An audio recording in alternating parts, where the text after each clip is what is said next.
चलो હવે મધ્યસ્થ અને બહુલકની અંદર છેલ્લો પોઈન્ટ આપણે ચલાવીએ કે મધ્યસ્થ અને બહુલક એ મધ્યવર્તી સ્થિતિના માપ કહેવાય. એમસીક્યુએસ માટે ખાસ ધ્યાન આપજો. મધ્યસ્થ અને બહુલક શું કહેવાશે? મધ્યવર્તી સ્થિતિના માપ. કદાચ પરીક્ષામાં એમસીક્યુએસ માં આવો વિકલ્પ આવે કે નીચેના પૈકી કયું મધ્યવર્તી સ્થિતિનું માપ નથી, અને ચાર ઓપ્શન સારા હોય, એક હોય મધ્યક, બીજો હોય મધ્યસ્થ, ત્રીજો હોય બહુલક અને ચોથો હોય વિસ્તાર. તો જવાબ કયો આવે? વિસ્તાર. વિસ્તાર એ મધ્યવર્તી સ્થિતિનું માપ કહેવાશે નહીં.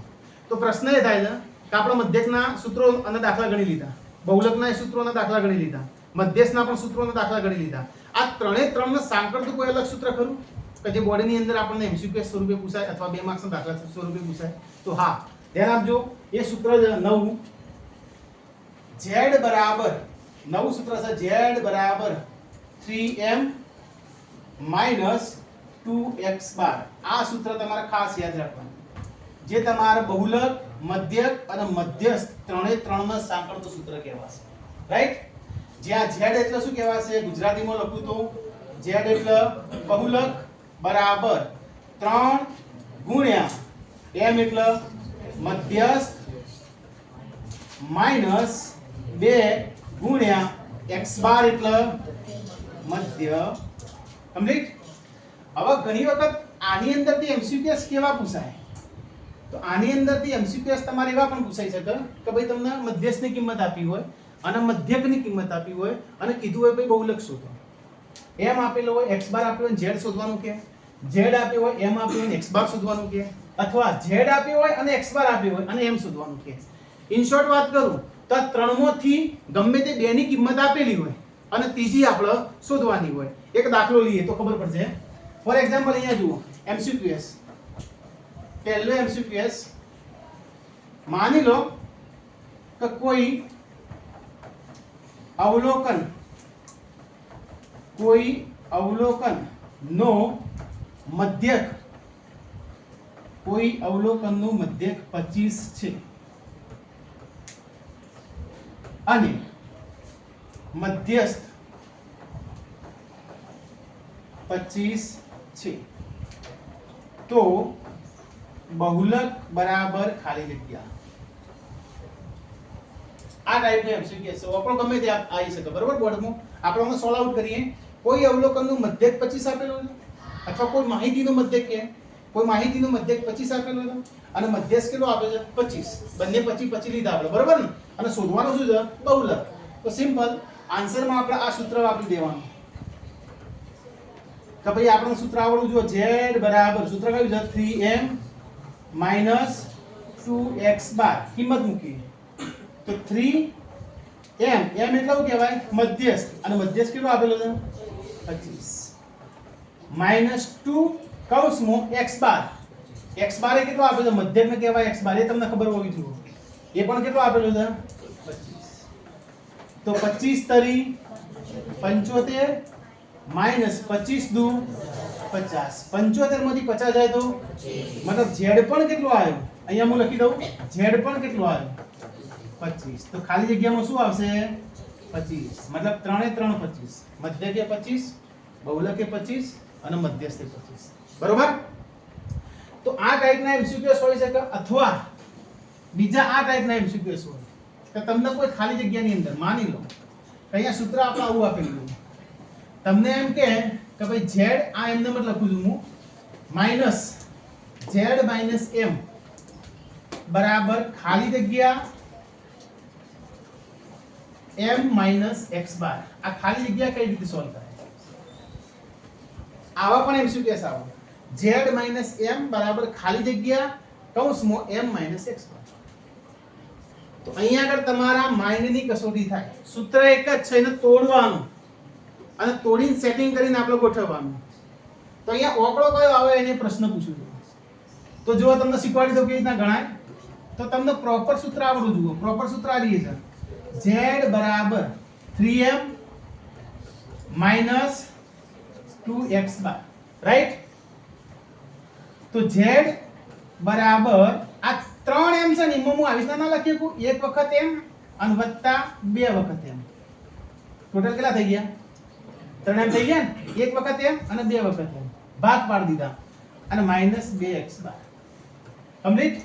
હવે આ એક વખત એમ છે ને બરાબર ની આ સાઈડ લઈ દઉં તો શું થશે z પ્લસ m આ સાઈડ આવે તો માઈનસ થાય ને બરાબર 2m માઈનસ 2x બાર આવું થાય. તો z માઈનસ m બરાબર આ બંનેમાંથી કોમન કાઢો હું નીકળે 2 તો અંદર બાકી રહે m માઈનસ x બાર. તો આ ખાલી જગ્યા હતી કણ ઓકળો આવો 2 જોઈ લે એક વખત ખબર ના પડી હોય તો પૂછી. આ રીતે પણ MCQs હોઈ શકે.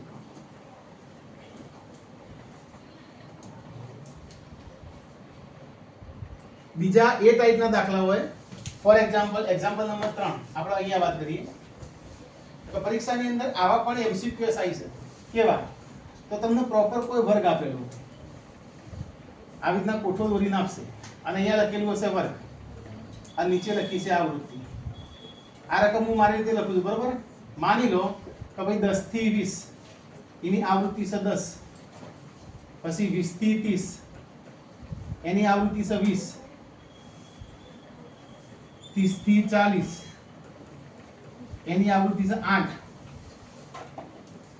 40 થી 50 એની આવૃત્તિ છે 6 અને 50 થી 60 એની આવૃત્તિ છે 6. રાઈટ. અને તમને એમ કીધું કે ભાઈ આપેલ જે કોઠો છે એમાં મધ્યસ્થ વર્ગ શોધો. આપેલ કોઠામાં મધ્યસ્થ વર્ગ શોધો. તો શું કરવાનું?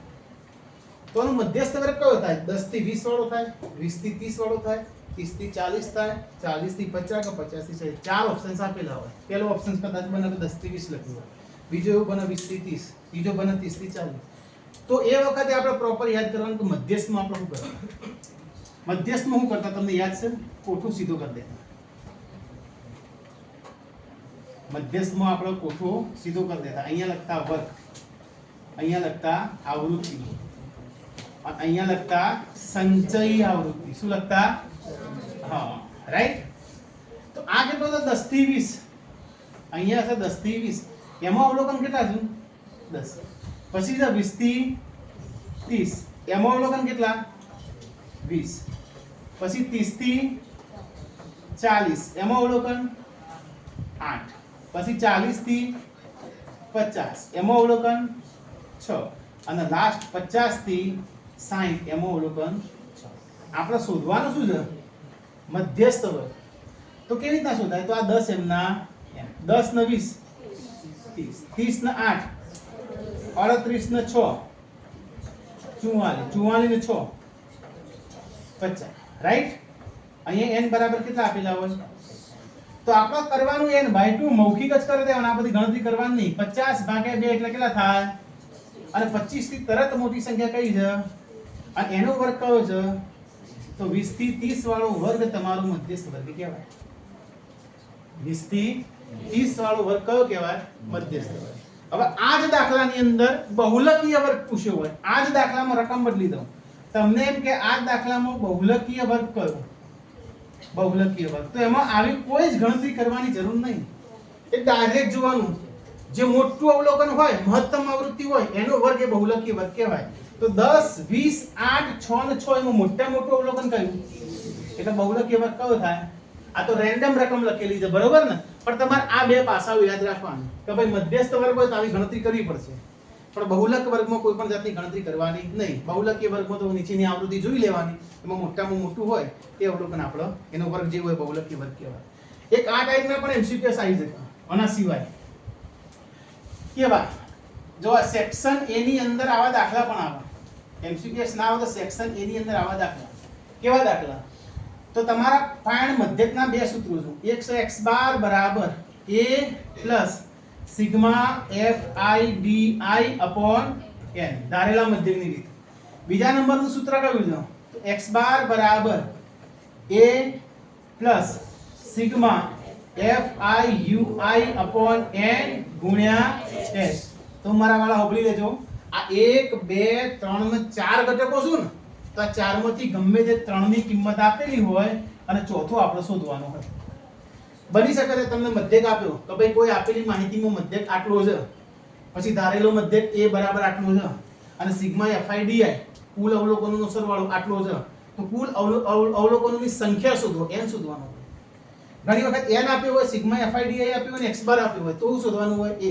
પણ આ વાત જે છે ને ગુજરાતીમાં લખી છે, લીટીમાં સેક્શન a ની અંદર, બરોબર. દાખલા તરીકે અહીંયા હું એક એક્ઝામ્પલ બનાવું છું. માની લો કે ભાઈ કોઈ માહિતી માટે સિગ્મા fi di બરાબર 57. આ એમને હું દાખલો લખું છું, બરોબર. n બરાબર 25, x બાર બરાબર, અથવા x બાર એવો શબ્દ ના લખ્યો હોય તો મધ્યક એવો શબ્દ લખેલો હોય, મધ્યક 20 છે, તો ધારેલો મધ્યક a શોધો. ધારેલો મધ્યક શોધો. આવું ગુજરાતીમાં લખ્યું હોય અથવા આવું લખ્યું હોય, a શોધો. તો તરત તમારે જોવાનું કયા કયા ડેટા આપેલા, સિગ્મા fi આપેલું છે, n આપેલું છે, x બાર આપેલું છે, રાઈટ, અને એ શોધવાનું છે. તો આ ચારે ચારમાં ઇન્ક્લુડ કરે એવું સૂત્ર કયું? આ રે કાઢી. જો ઓમો એક હજી ડેટા ઉમેર્યો હોય, h બરાબર 3 કે 4 એ ઉમેર્યો હોય, ત્યારે સમજી લેવાનું આ સૂત્ર વાપરવાનું. કારણ કે h આવ્યો એનો મતલબ શું થયો? વિચલનની રીત છે. કઈ છે? અને h ના હોય અને બાકીના બધા ડેટા હોય તો સમજી લેવાનું કઈ છે? ધારેલા મધ્યક. રાઈટ. આવું ના આવું બધા સૂત્રોમાં થઈ શકે.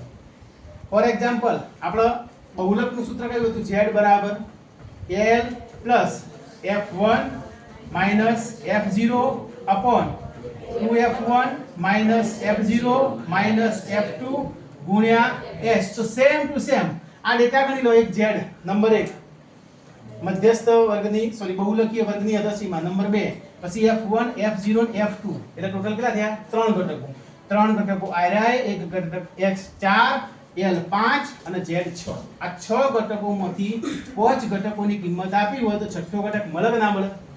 આ કે ના? અને આવું ના આવું તમારા મધ્યસ્થના સૂત્રમાં પણ થાય, બરોબર.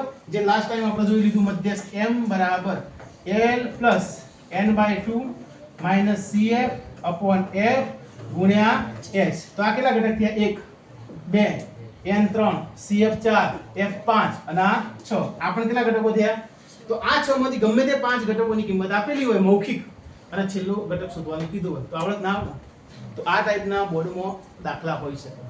તો ધ્યાન રાખજો. અહીંયા ચેપ્ટર આપણે ક્લોઝ કરીએ છીએ અને નવું ચેપ્ટર નવા વિડિયો સાથે આપણે મળશું. રાઈટ.